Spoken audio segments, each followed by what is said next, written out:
espiritismo ocupa, no próprio campo do conhecimento, uma posição de síntese.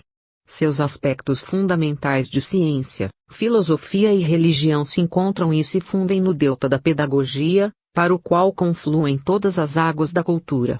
Examinemos melhor esta questão.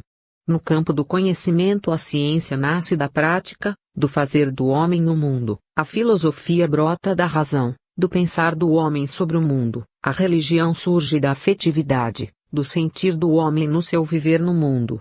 Essas três províncias do conhecimento formam a unidade do conhecer e por isso não podem estar em conflito, pois as suas antinomias quebram a unidade do espírito, confundem a cultura e tornam conflitiva a civilização.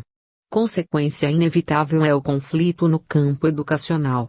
A unidade conceptual e estrutural do espiritismo devolve a unidade do conhecer ao homem e restabelece a harmonia no campo da educação. Essa era a missão do cristianismo.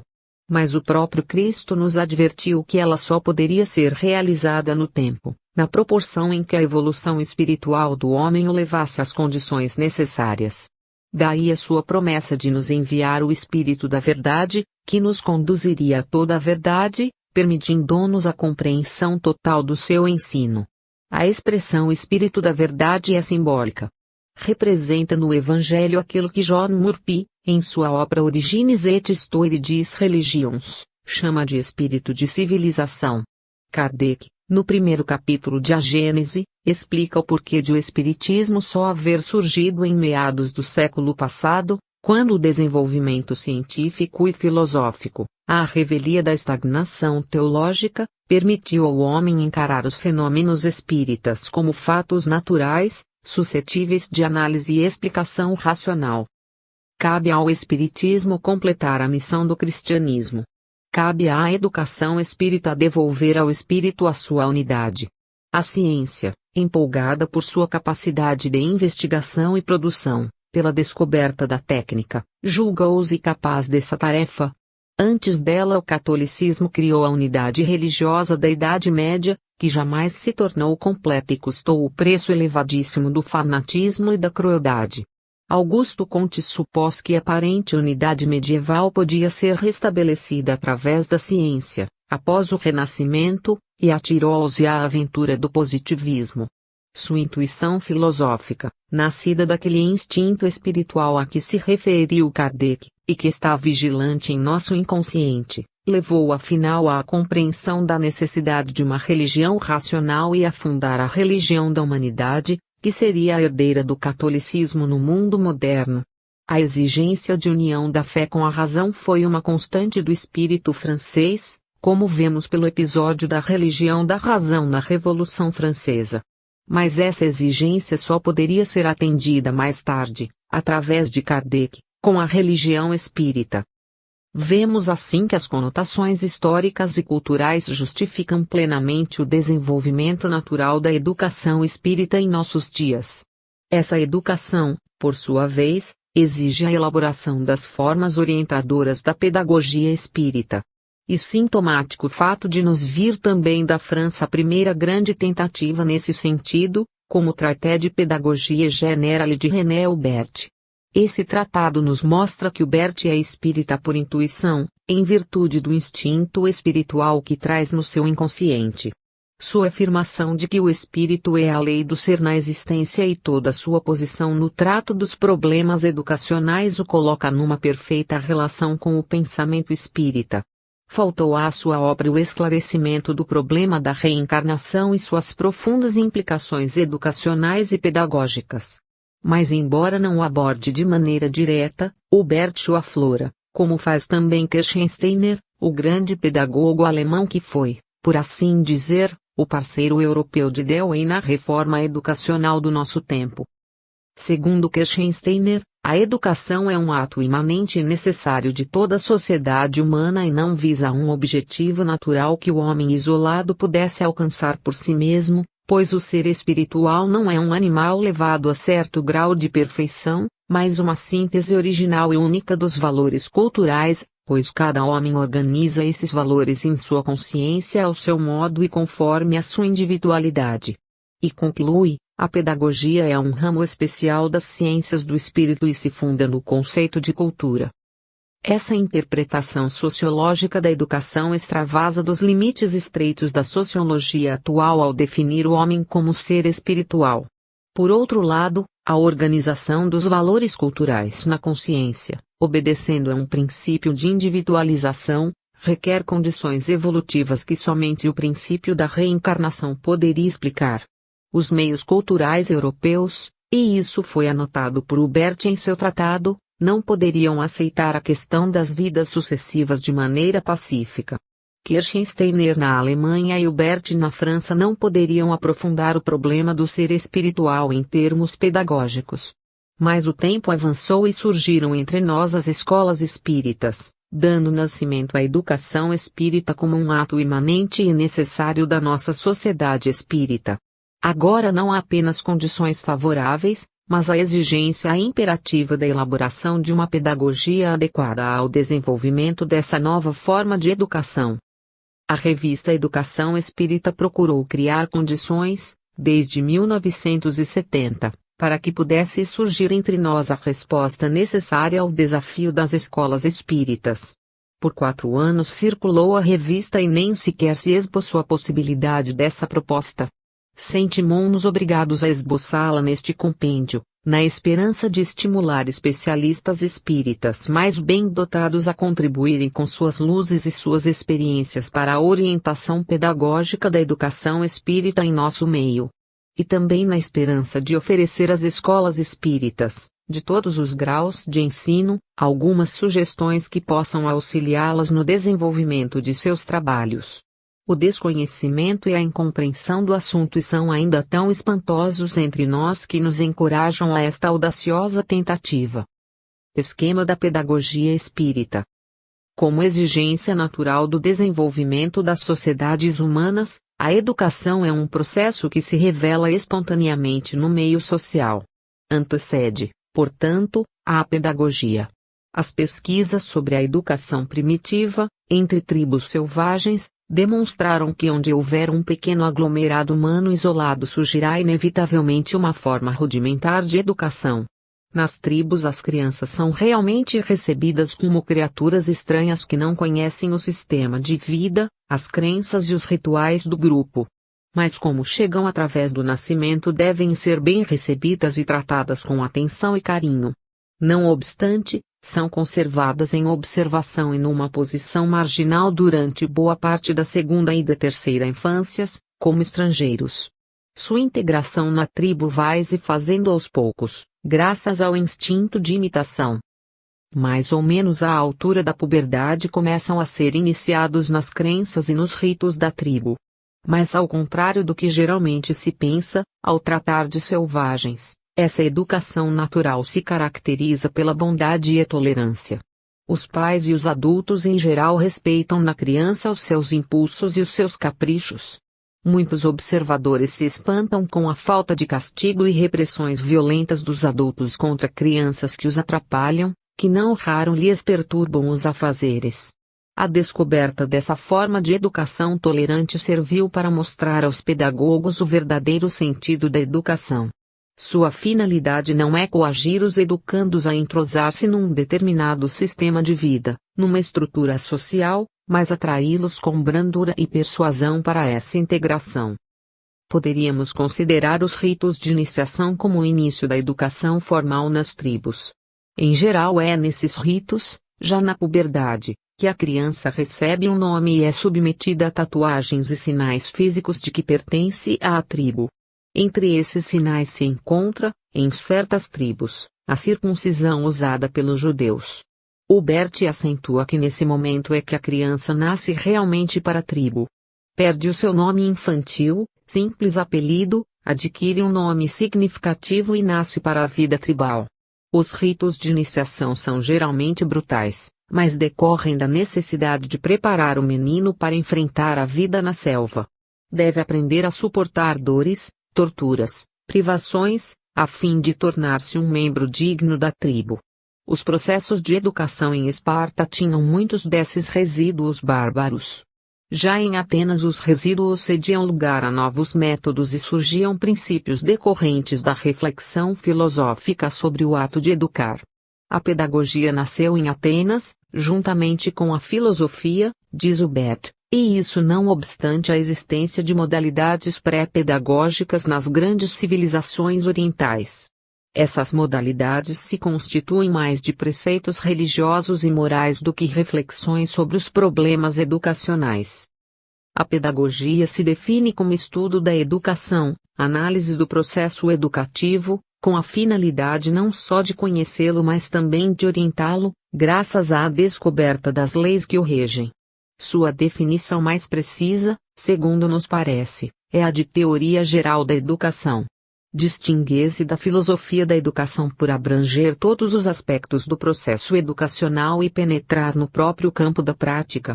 A pedagogia aplicada implica os métodos pedagógicos, que são sistemas formulados artificialmente, com base nas observações e investigações dos vários campos da atividade educacional.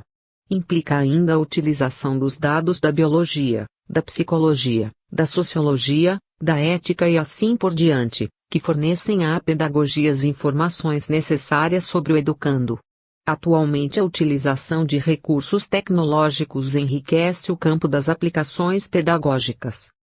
A educação espírita é um fato novo, uma nova forma de educação que surge na era tecnológica. Apesar de originar-se de uma doutrina moderna, de bases científicas e desenvolvimento filosófico, essa educação, como todas as formas educacionais, em todos os tempos, surgiu numa determinada sociedade, por exigências da vida prática.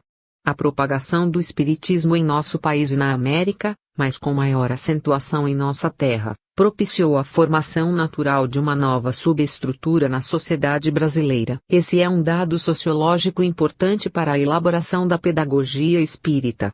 Nenhuma sociedade se apresenta maciça, pois todas se estruturam em camadas diversas da população, em castas, estamentos e classes.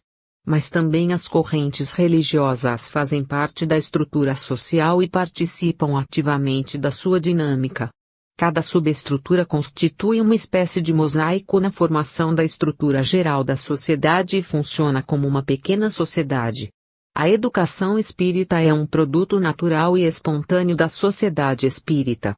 Figura, em nosso contexto social, ao lado da educação católica, protestante, judaica e outras.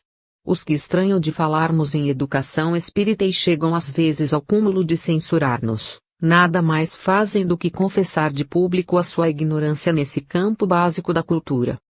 A pedagogia espírita distingue-se das várias pedagogias religiosas e da chamada pedagogia geral por incorporar os dados da ciência espírita. Esses dados são revolucionários por darem, como vimos no capítulo anterior, uma visão inteiramente nova do homem e portanto do educando. As pedagogias mais avançadas, como as de John Dewey, Kilpatrick, Georges Kirchsteiner e René Hubert, estas duas últimas colocando-se paralelamente à concepção espírita, não correspondem às exigências mais profundas e substanciais da pedagogia espírita. Servem-lhe de apoio, de respaldo, e oferecem-lhe contribuições valiosas, mas não enfrentam o problema essencial da concepção do educando como um reencarnado. Esse problema envolve graves questões de ordem antropológica, biológica, psicológica, moral, estética, ética, jurídica e outras, que só a pedagogia tem, ao menos por enquanto e talvez ainda por muito tempo, condições de tratar. Deixar tudo isso de lado por simples ignorância, por temor de preconceitos sociais e culturais ou por motivos de discordâncias doutrinárias seria crime de lesa humanidade. A educação espírita está aí, ante os nossos olhos, na realidade concreta de uma rede escolar espírita que vai dos cursos pré-primários até as unidades universitárias, prenunciando a breve formação da primeira universidade espírita do mundo. Por outro lado, o problema da formação espírita é de importância vital para a doutrina e não temos o direito de negligenciá-lo. Seria, por sinal, qualquer negligência nesse sentido, uma prova dolorosa da indigência mental dos espíritas. Não nos impressionemos com os movimentos obscurantistas contra a educação espírita e a cultura espírita. Os obscurantistas permanecerão na sua obscuridade, mas o nosso dever é acompanhar o avanço da doutrina, o seu desenvolvimento em direção às luzes do futuro. A verdade sempre acaba prevalecendo. Sua força é irresistível. Temos a prova disso no exemplo de Kardec. Sua obra condenada, amaldiçoada, rejeitada e espezinhada é hoje encarada com respeito em todo o mundo, pois o próprio avanço das ciências e as transformações atuais das religiões estão confirmando por toda parte. Procuremos traçar um esboço da pedagogia espírita, embora modesto, ajudando-o a surgir das páginas de Kardec como as várias formas de pedagogia cristã surgiram das páginas do Evangelho.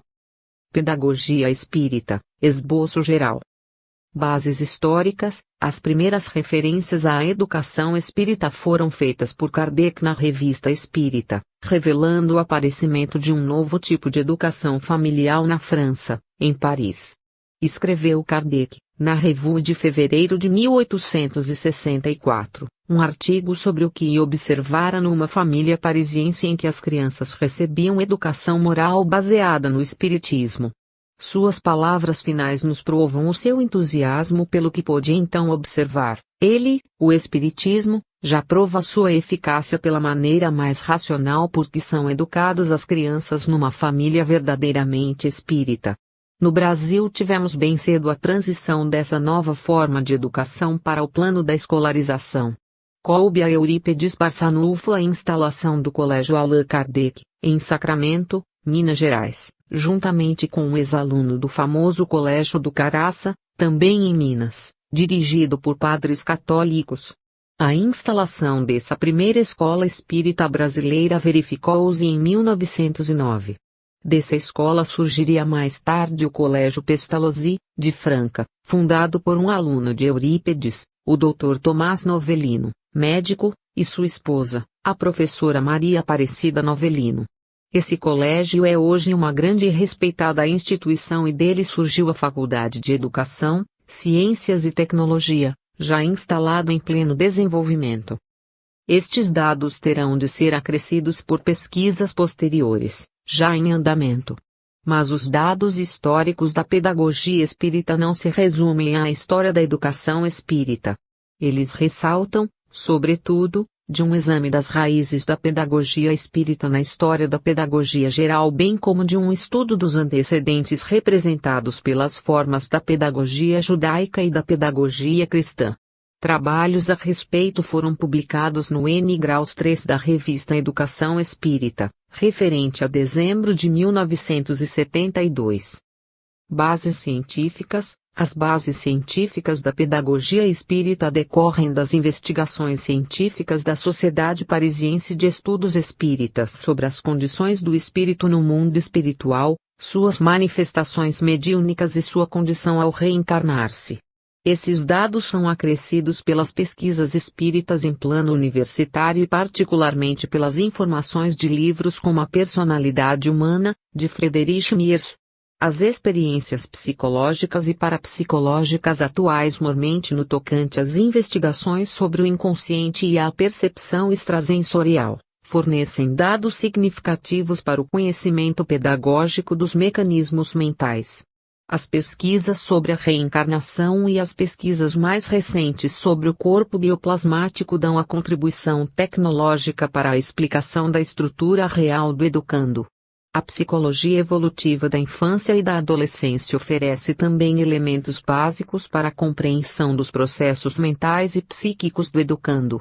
A esses dados se reúnem os da biologia educacional e da sociologia e psicologia educacionais. Evidentemente, os dados da ciência em geral sobre a natureza humana e os da ciência espírita em particular fazem parte das fontes de contribuição científica para os fundamentos da pedagogia espírita.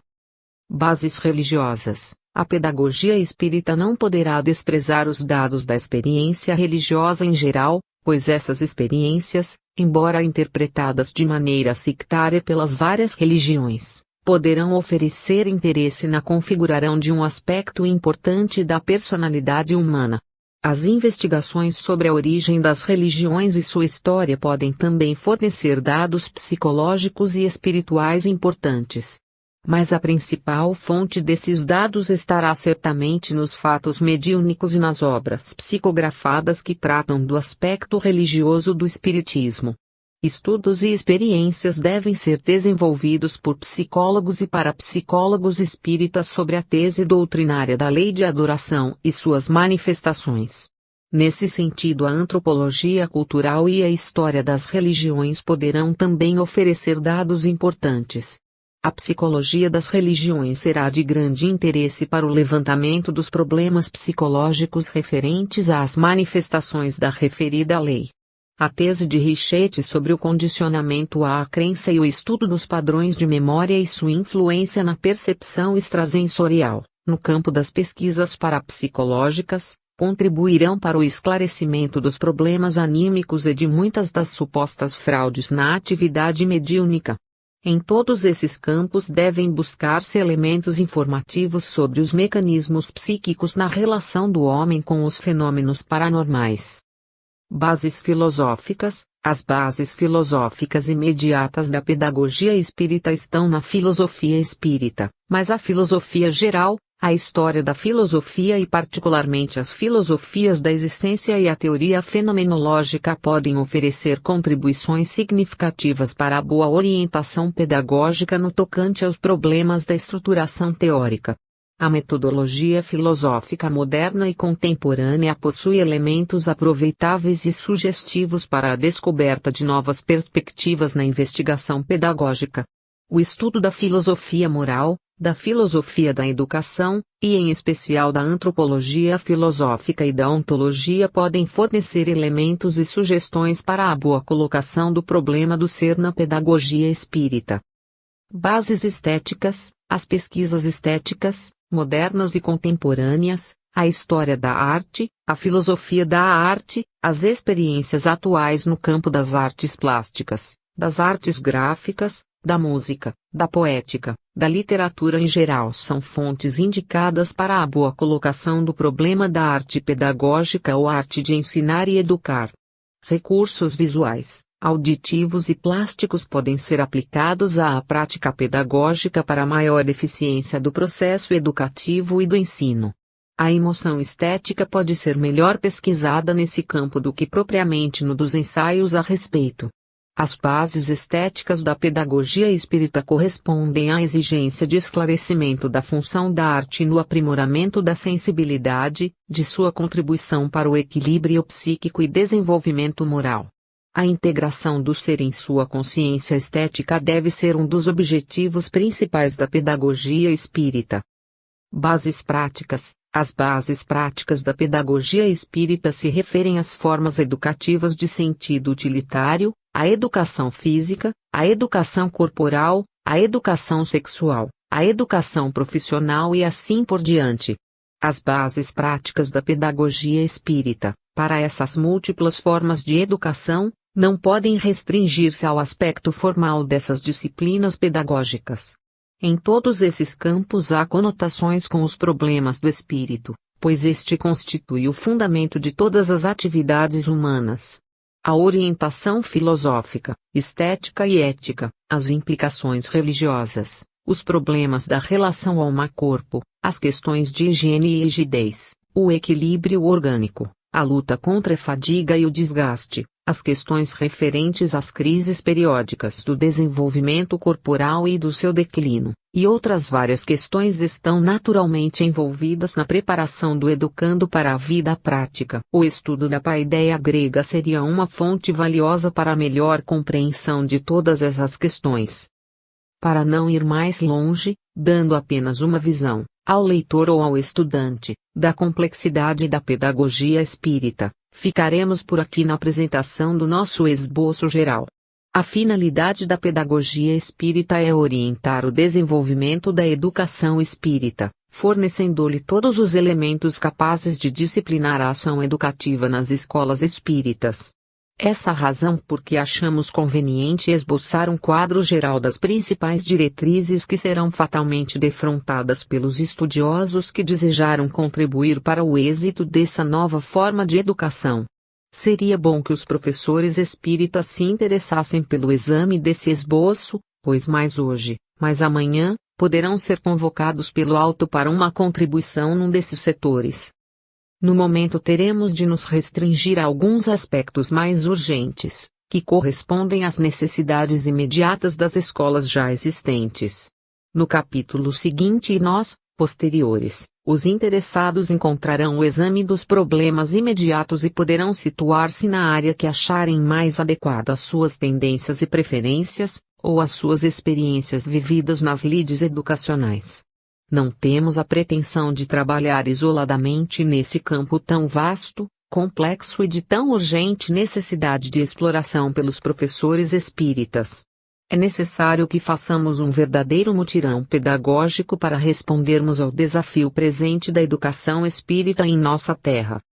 A educação espírita foi plantada no Brasil e está crescendo assustadoramente, mas ao mesmo tempo auspiciosamente. Todos temos o dever de tomar consciência dessa realidade.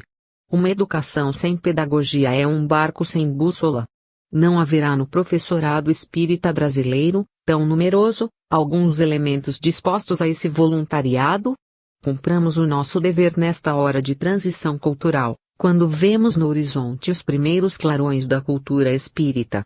É uma felicidade estarmos aqui neste momento, mas precisamos fazer por merecê-la. Conceito espírita do educando. Para a educação natural, educando é uma criança, um jovem ou um adulto que deve ser integrado na sociedade.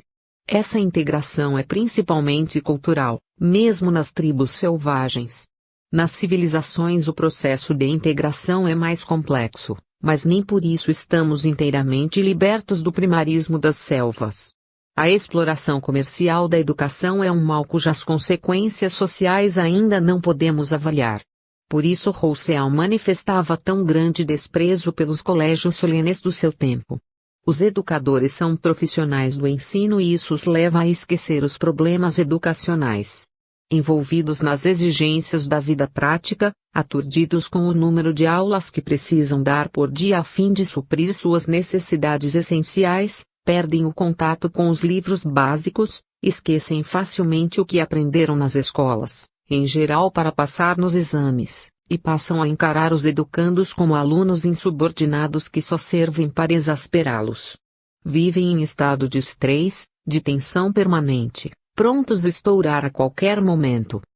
Mesmo no ensino superior a situação não é muito diferente. Muitos catedráticos e seus assistentes deviam estar sentados entre os alunos. Preocupam-se mais com a posição do que com a função, com os problemas profissionais do que com os do ensino. Medem todos os alunos pela medida única da sua rotina escolar, quando não da sua inexplicável pretensão. Podem dar lições de psicologia da adolescência, mas não são capazes de ver no aluno um adolescente. Quem chegou a um curso superior, pensam, deve estar maduro e tem de suportar a carga dos estudos e das obrigações escolares. Sua visão do educando é inferior à do selvagem que trata os filhos e as crianças com tolerância e carinho. Claro que existem as exceções e também as posições de meio termo.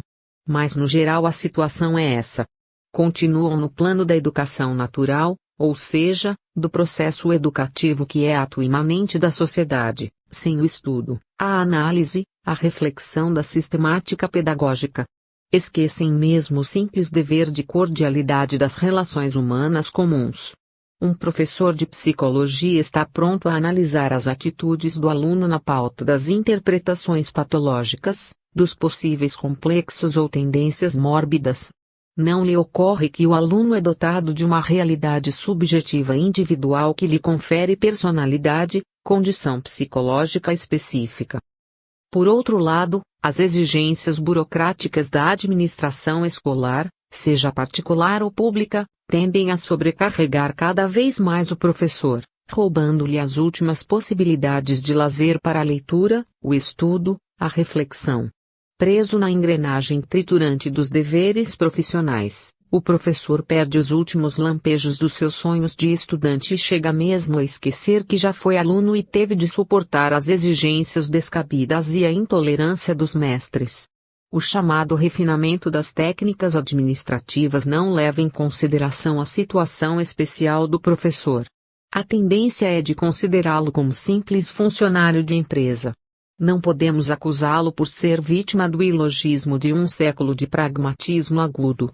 Mas também não podemos esconder a situação em que exerce a mais melindrosa das profissões. Temos de concluir que a concepção do educando nas escolas atuais é inferior e mais opaca do que a das tribos. Mas na pedagogia não pode ser assim. Por mais incapaz ou rabugento que seja o professor, se acaso interessar-se pelos estudos pedagógicos, passará a ver o aluno com olhos radioscópicos. Vê-lo-á por dentro e não apenas por fora. Perceberá que o aluno não é um simples grão de milho no moinho. Que ele possui aquela realidade subjetiva individual de que trata o Bert. E que essa realidade é mais importante do que a sua aparência exterior, do que a sua posição social, do que o seu comportamento na classe ou nos estudos. Descobrirá o mundo estranho, maravilhoso e complexo do ser, esse mistério oculto e disfarçado sob a máscara ou as máscaras impostas pelas injunções sociais. E então, talvez, será mesmo possível que compreenda a lição evangélica do amor aos semelhantes e até mesmo a do amor aos inimigos. Vemos assim uma das diferenças mais importantes e significativas entre educação e pedagogia. O mundo das ideias, como ensinava Platão, está para o mundo da realidade prática como a planície iluminada de sol e cheia de vida está para a caverna escura e cheia de escravos acorrentados. As mais belas ideias se desfiguram e perdem todo o encanto ao cair na rotina da vida prática. As teorias são feitas de ideias e muita gente as despreza por isso. Mas são as ideias que regem o mundo, que orientam o nosso comportamento, que mantêm a nossa alegria e o nosso bem-estar ou nos precipitam no tédio, na exasperação e no desequilíbrio. A concepção pedagógica do educando, por mais realista que seja, pertence ao mundo das ideias e se eleva muito acima da concepção educacional. Sim, por mais realista, pois na verdade ela deve e precisa ser realista. Não é o realismo das coisas que as deforma aos nossos olhos, é a nossa incapacidade de vê-las na sua realidade plena, a limitação sensorial que nos prende no plano das aparências. Na pedagogia espírita a concepção real do educando vai muito além da concepção pedagógica habitual ou comum. A primeira e mais simples definição do educando que ela nos dá provoca um choque e muitas vezes uma repulsa dos que a recebem: o educando é um reencarnado. Hoje o problema da reencarnação não pertence mais às crenças ou religiões antigas. Tornou-se objeto de investigações científicas cada vez mais sérias e profundas, mesmo entre os materialistas ideológicos do mundo marxista. Mas, apesar disso, particularmente nos meios universitários, há muita gente que o considera como simples superstição de um passado remoto. Mas a verdade é aquilo que é, realidade em si mesma, e por mais que a repilam continua presente, num desafio constante. Podemos contorná-la como quisermos, disfarçá-la com os mais belos adornos, cobri-la dos mais feios epítetos. Ela continua ali e acaba se impondo. O educando é um reencarnado, e isso provoca uma revolução, põe abaixo o mundo das hipóteses e dos sistemas contrários, provoca a ira dos teólogos, assombra os pedagogos e os educadores que cochilam há anos ou séculos sobre o leito bem arrumado das suas verdades feitas. O choque os faz saltar da cama e protestar contra a realidade absurda. Como? Então uma criança inocente, ingênua, que abre os seus olhos para o mundo pela primeira vez, que aprende aos poucos as ciências do mundo, já viveu numa existência anterior, foi adulta, aprendeu muitas coisas e esqueceu-as todas. Esta menina alegre, de olhos vivos, de sorriso espontâneo, pode ter sido uma criatura maldosa. Este menino esperto e de inteligência vivaz pode ter sido um professor rabugento em passado distante ou até mesmo em passado próximo. Essa afirmação de que o educando é um reencarnado é uma heresia pedagógica. Mas não é. A pedagogia espírita se apoia em bases científicas como todas as pedagogias. Seus pressupostos já se tornaram princípios confirmados pelas pesquisas científicas.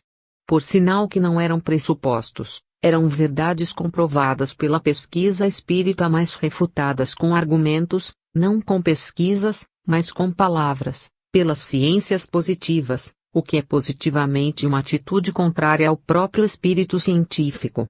É preciso, pois, encarar a realidade nova, por mais estranha ou absurda que pareça. A pedra fundamental da pedagogia espírita está lançada e não podemos retirá-la: o educando é um reencarnado. A primeira consequência dessa constatação, apesar do susto geral, não é tão assustadora assim. A maêutica de Sócrates, a reminiscência de Platão, a teoria dos períodos sensíveis da doutora Montessori, a audaciosa posição de Hilbert já abriram caminho na pedagogia para uma possível compreensão de que a criança não é a tabula rasa dos empiristas ingleses, mas alguém com vontade própria, temperamento específico, aptidões inatas e uma inteligência provida de recursos que podem aflorar a mente de relação quando nos servimos de métodos adequados na prática educacional. A criança não é tão inocente, tão ingênua e tão desprovida de recursos culturais e até mesmo de ideias, como parece. Lembramos a insistência do professor Humberto Mariotti na necessidade de elaborar-se uma teoria parencial da criança, a afirmação de Kardec de que a criança aparece no mundo vestida com a roupagem da inocência. A pedagogia espírita considera o educando como um espírito que volta à vida terrena, depois de várias existências anteriores, trazendo um vasto acervo de experiências negativas e positivas na sua mente de profundidade, resultados de uma série de vivências materiais e espirituais. Ao mesmo tempo, traz, em forma de vetores psíquicos, as tendências vocacionais e as orientações morais que devem aflorar à sua mente de relação na medida em que forem sendo suscitadas pelas circunstâncias, as ocorrências, os estímulos da vida atual. Traz ainda os instintos espirituais a que Kardec se refere, espécies de dispositivos de segurança que devem socorrê-lo nos momentos de crise e de dificuldades. Esses instintos manifestam-se às vezes como o que vulgarmente se chama a voz da consciência, agindo tanto como freios, forças inibidoras, alertas para a fuga ou a reação diante do perigo moral, como no sentido de impulsos estimulantes e energias de sustentação nos momentos de provações. Além disso, sobrepairando a todo esse esquema oculto, traz a ideia de Deus impresso em sua consciência como a marca do obreiro na sua obra, segundo a bela expressão de Descartes, e a lei de adoração em sua afetividade para guiá-lo em seu impulso natural de transcendência. A mente de relação do educando está condicionada por um cérebro novo, semelhante a um disco virgem, que não foi gravado por nenhuma das experiências do passado. Essa tabula rasa dos empiristas apegados à interpretação materialista do homem.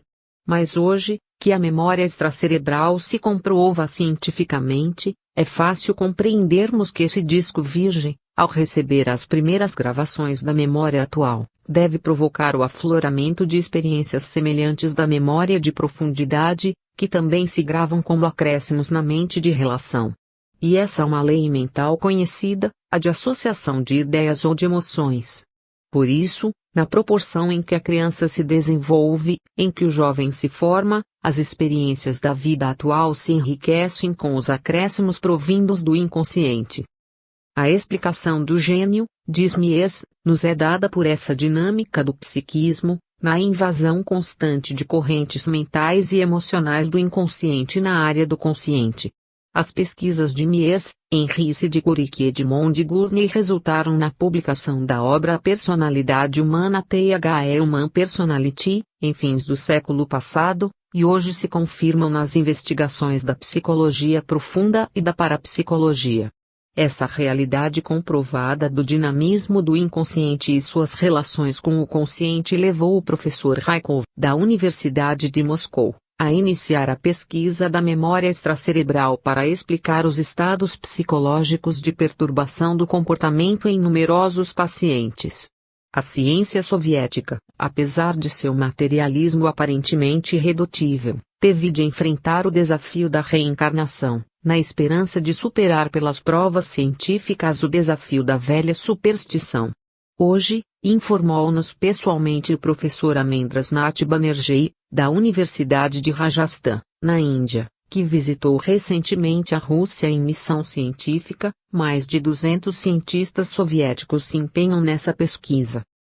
Não se pode desprezar, no campo dos estudos pedagógicos, esse dado fundamental sobre as estruturas psíquicas e mentais do educando. A pedagogia espírita, que antes encontraria a barreira dos preconceitos culturais e religiosos contra essa colocação do problema, tem hoje o terreno arroteado à sua frente. Mas não se detém nesse ponto a revolução espírita na educação e na pedagogia. A esse dado substancial devemos acrescentar os dados sobre o processo telepático, provindos de pesquisas intensivas nos principais centros universitários do mundo, e os dados mais recentes da pesquisa tecnológica sobre a gravação de vozes paranormais em fitas magnéticas de gravadores comuns. A mente de relação do educando é também um receptor de correntes telepáticas provindas de duas fontes naturais, as mentes humanas da Terra e as mentes espirituais do mundo de após-morte. Essas correntes agem segundo a lei de sintonia e exercem não raro influência decisiva no comportamento humano. Mas é possível controlar-se esse processo, disciplinar a sua manifestação, impedindo-se os transtornos mentais, os desvios de comportamento, e orientando-se os indivíduos no controle pessoal que devem exercer. As pedagogias que se recusam a tomar conhecimento dessas descobertas estão praticamente superadas, não correspondem mais às exigências da cultura atual. Tinha razão o professor Denisard Rivail, discípulo e continuador francês de Pestalozzi, quando no interesse da educação e da pedagogia resolveu investigar os fenômenos paranormais. Sua tese era de que nenhum pedagogo consciente de suas responsabilidades pode desinteressar-se das novas descobertas que se fazem, no campo das ciências, sobre a natureza do homem, que é objeto da educação. Para educar, segundo sustentava, precisamos conhecer o mais profundamente possível a natureza do educando. Um século depois da sua batalha de 15 anos contra os conservadores, sua tese se confirma em nossos dias e a pedagogia espírita se impõe como uma exigência do desenvolvimento cultural do nosso tempo. Essa exigência se redobra quando lembramos que estamos no limiar da era cósmica. A conquista do espaço sideral exige dos astronautas não apenas os equipamentos técnicos, mas também o desenvolvimento de seu equipamento natural de percepção extrasensorial. O instrumento mais necessário, por enquanto, desse equipamento, é precisamente a telepatia. As experiências telepáticas à distância provaram que o pensamento é a única forma conhecida de energia que não se submete ao condicionamento espaço-temporal, nem à lei de gravidade e não respeita nenhuma espécie de barreiras físicas. O único instrumento de comunicação que pode atender às necessidades da conquista do espaço é a telepatia. O astronauta Michael, da Apollo 14, do ZEUA, realizou experiências bem-sucedidas de transmissão de pensamentos da Lua para a Terra. Nessa distância é possível a comunicação pelo rádio. Mas quando a nave espacial se encontra na face oculta da Lua, o rádio não consegue vencer a barreira física daquele corpo celeste. Quando as naves penetram nas profundidades do cosmos, atingindo grandes distâncias, o rádio também deixa de servir. Mas outros instrumentos, como a precognição, visão do futuro, a clarividência, visão à distância e através de corpos opacos, são importantes para as viagens cósmicas. O astronauta terá de ser um homem dotado de percepção extrasensorial e de possibilidades mediúnicas para ser socorrido e orientado, quando necessário, pelas entidades espirituais. Não é sintomático que a conquista do espaço tenha se iniciado juntamente com o desenvolvimento das pesquisas parapsicológicas? E não é evidente que a pedagogia terá de modificar as suas bases em face desses desafios agressivos do nosso tempo? Mas o que consideramos providencial é que a educação espírita tenha se iniciado também, de maneira explosiva, nesta época e no Brasil, país que, segundo as profecias espirituais, tem a missão de liderar a nova civilização terrena. Cabe à pedagogia espírita abrir as novas perspectivas exigidas pelo nosso tempo no campo da educação e da pedagogia.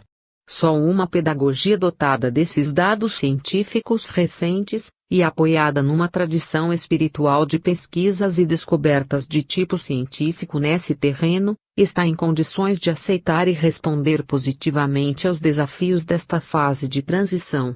Mas como cumprir essa tarefa, se não dispuser de trabalhadores intelectuais dispostos à abnegação de lutar contra as correntes opostas e colaborar com firmeza e entusiasmo na nova construção pedagógica? Resta saber quais os métodos a seguir para que a educação espírita possa reorientar o processo educacional nos termos das exigências atuais. Ainda para isso dispomos da experiência do ensino doutrinário, da prática mediúnica através de mais de um século, das observações efetuadas sobre os processos de desenvolvimento das faculdades paranormais e das formas possíveis de educação mediúnica. Todo esse acervo de experiências objetivas é acrescido pelas contribuições recentes de obras psicografadas que tratam dos mecanismos da mediunidade e de obras de pesquisadores espíritas, cientificamente categorizados, sobre os mecanismos cerebrais que correspondem a esses processos mentais. E dispomos ainda do acervo já bastante significativo das pesquisas parapsicológicas nesse campo. Reunindo esses dados e conjugando-os numa elaboração de métodos específicos, a pedagogia espírita está em condições de balizar os caminhos da profunda renovação educacional e pedagógica que ora se impõe. Como vimos, a experiência espírita mostra que o problema das novas dimensões do educando não se resume às suas faculdades individuais. Há um problema de relações extrasensoriais e de comunicação a ser enfrentado. A sociologia, que até agora se fechou no círculo da sociedade corporal, segundo a expressão de Kardec, sem tese convocada a alargar o âmbito de suas investigações e ampliar a sua concepção do fato social. Esse objeto de Durkheim revela-nos a sua face oculta, como a da lua, ampliando as suas dimensões. Temos de enfrentar a questão da parasociologia, que tratará das relações do homem terreno com o homem espiritual. As gravações de vozes paranormais oferecem-nos o meio tecnológico de comprovar as pesquisas espíritas e de controlar essas manifestações. Encarar o educando, segundo propõe Mariotti, como um ser palingenésico, determinar os graus de evolução mental e espiritual em que ele se encontra, testar e comprovar as suas tendências vocacionais, encaminhá-lo aos cursos correspondentes a essas indicações inatas das suas tarefas nesta encarnação, traçar um roteiro de economia vocacional a ser aplicado nas escolas, estudar o problema dos estímulos ambientais de Montessori para adaptação às novas condições pedagógicas, renovar os textos escolares de todos os graus de ensino, na proporção possível, mas com decisiva continuidade nesse esforço, promover cursos de adaptação dos professores ao novo sistema, renovar os processos de administração escolar, estabelecendo o princípio de maior respeito pelas atividades educacionais dos mestres, desenvolver relações mais íntimas e constantes entre a escola e o lar. São essas, ao que nos parece, as medidas a serem tomadas progressivamente. A pedagogia espírita tem de ser eminentemente vocacional. Porque o problema das tendências inatas corresponde às exigências da própria evolução do espírito e, portanto, ao seu próprio destino na presente encarnação. Além disso, as tendências vocacionais significam muito no desenvolvimento das sociedades humanas e da economia social. Os prejuízos decorrentes do desajuste de milhões de indivíduos na sociedade atual, engajados em atividades que não correspondem às suas habilidades naturais, constituem um desperdício incalculável de tempo e dinheiro, que seria evitado pelo simples encaminhamento de cada indivíduo ao seu lugar certo no campo das atividades sociais. Por outro lado, esse ajustamento educacional representaria grande economia de energias, poupança de esforços para a realização de tarefas por profissionais oficialmente habilitados mas pessoalmente incapazes, e evitaria a perda enorme de tempo e de recursos exigida pelos desgastes e doenças provenientes da inadaptação ao trabalho. No plano moral haveria também enorme economia de bom ânimo, boa disposição, condições de otimismo e entusiasmo no trabalho, que a situação atual não proporciona. Não são as escolas espíritas que vão promover essas transformações. Mas são elas que abrem hoje essa oportunidade de ampliação das dimensões pedagógicas, segundo a ampliação natural que ocorre nas dimensões da nossa cultura e no conceito do educando. E é graças a elas, as escolas espíritas, que a pedagogia espírita poderá abrir essa nova perspectiva no plano pedagógico. Não pretendemos que a pedagogia espírita domine o mundo, mas apenas que ofereça ao mundo essa visão renovadora da educação e do educando. As grandes transformações culturais não se fecham nunca num determinado círculo. No conjunto estrutural de uma sociedade e de uma civilização cabe às vezes a uma corrente de subestrutura, como aconteceu no advento do cristianismo, a missão de abrir o caminho novo. A ampliação das dimensões da sociologia implicará a renovação inevitável das religiões estáticas, segundo o conceito de Bergson, e abrirá a possibilidade de uma unificação conceptual no campo religioso. E assim que o conceito espírita do educando se converte no pivô de um movimento de transformações substanciais do nosso mundo, preparando-o para uma fase de maior compreensão humana em que a solidariedade de consciências, prevista por Hubert, poderá efetivar-se na utópica República dos Espíritos. Os estudos de Manhã sobre ideologia e utopia já nos mostraram a função orientadora das utopias no plano social e cultural. A utopia de Hubert corresponde à do cristianismo, referente à implantação ao reino de Deus na Terra. Vemos assim que tudo se encadeia nesse processo histórico que se desenvolve há 2000 anos em nosso planeta. Kardec, o educador, o pedagogo, lançou as bases da filosofia espírita, da qual surgiria forçosamente a nova pedagogia na hora precisa, no momento em que por todos os lados sentimos alvorecer a era nova. As condições de desajuste educacional do nosso tempo forçaram o aparecimento das escolas espíritas, como uma forma exequível de solução para a crise. E dessas escolas, ainda indiferentes ao problema, surge a possibilidade, em forma de necessidade urgente, dos esforços para a elaboração da pedagogia espírita. Tudo depende de muito trabalho, mas a evolução terrena é trabalho dos homens.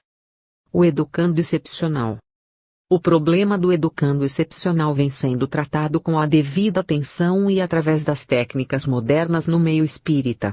Há eficientes instituições especializadas, como o Instituto Nosso Lar, em São Paulo, dirigido pela Sra. Nancy Pullman de Girolamo, especialista em enfermagem e particularmente nesse campo. Essa instituição não se limita à prática da recuperação, mas desenvolve intensa atividade na realização de cursos dados por especialistas, tanto para o aprimoramento e atualização dos seus quadros de trabalho, quanto para a formação de novos elementos na especialidade. Notável por sua amplitude e seus fins são as Casas André Luiz, que se aplicam ao tratamento dos casos crônicos e irrecuperáveis. O Espiritismo nos leva a encarar esse problema com profundo interesse. Como acontece nos casos de psicopatia em geral, pois o conceito espírita a respeito abrange a questão das influenciações espirituais, só agora em estudo no plano científico-terapêutico, graças às pesquisas parapsicológicas. Em alguns dos 30 hospitais psiquiátricos espíritas filiados à Federação dos Hospitais Espíritas do Estado de São Paulo, como acontece no de Araras, foram criadas sessões especiais para o tratamento de crianças e jovens. À maneira do que ocorre no campo da psicopatologia, no plano educacional e pedagógico o Espiritismo tem sua contribuição a dar. O problema do excepcional, como o do deficiente físico, insere-se na dinâmica da lei de ação e reação, implicando consequências kármicas além das implicações propriamente mediúnicas. Um distúrbio mental pode ser explicado, aparentemente de maneira perfeita e completa, pelas hipóteses e teoria psicoterapêuticas. Mas, como acentua Ewald, entre as suas causas pode figurar, Ou pode mesmo preponderar o fator telepático, seja de origem humana, espiritual ou de ambas em conjugação. Os exemplos da clínica psiquiátrica de Carlo Iclandi e os da clínica psicanalítica de Erinwald são confirmados por centenas de ocorrências semelhantes nos hospitais espíritas e pelos exemplos dados em seus livros pelo médico espírita Ignácio Ferreira, do Sanatório Espírita de Uberaba, em Minas Gerais. A pedagogia espírita, graças ao seu conceito específico do educando, é a única atualmente em condições de enfrentar em profundidade o problema do educando excepcional, na linha das conquistas científicas do nosso tempo. As novas dimensões culturais abertas por essas conquistas exigem dos que tratam do assunto uma tomada urgente de contato com a problemática espírita.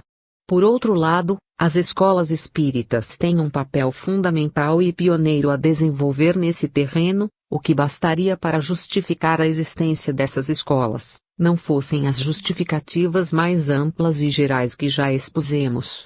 Podemos mesmo afirmar que no trato desse grave problema a concepção espírita representa uma revolução de consequências ainda imprevisíveis.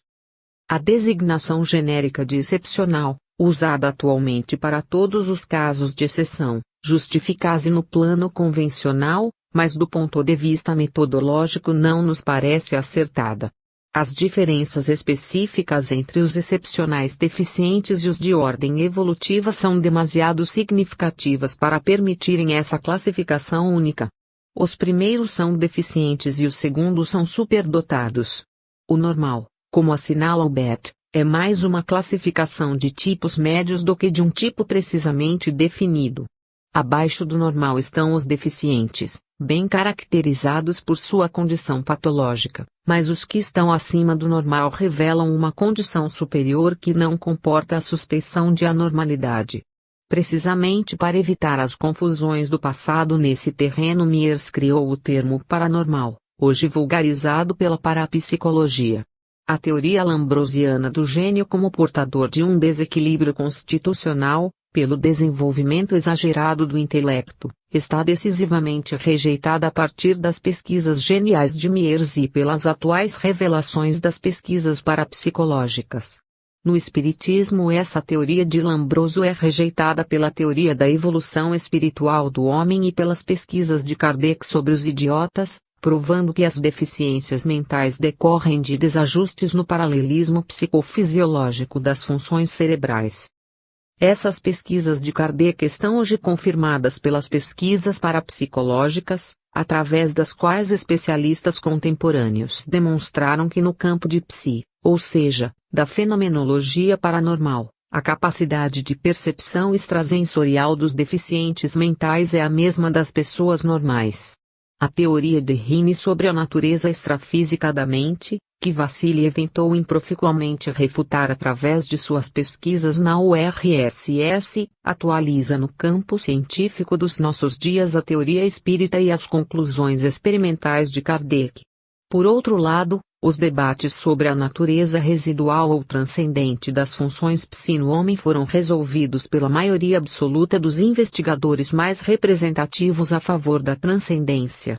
A teoria residual apoiava-se no fato de os animais possuírem funções psi. Pretendia-se que esse fato provasse serem essas funções um resíduo animal do homem.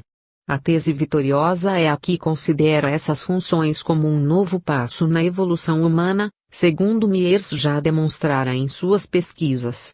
Só os materialistas soviéticos e alguns ramos sistemáticos da parapsicologia, como o de Robert Amadou, na França, condicionado pela concepção católico-tomista, e o de Emílio Servadio, na Itália, condicionado pela concepção materialista, insistem ainda na sustentação da tese superada.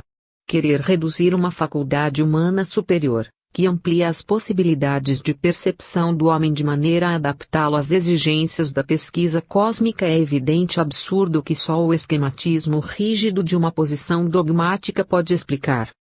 Para mim, diz Miers, o gênio é uma potência que permite ao homem a utilização em medida maior de suas faculdades inatas e submeter os resultados do processo mental subliminar à corrente supraliminar do pensamento.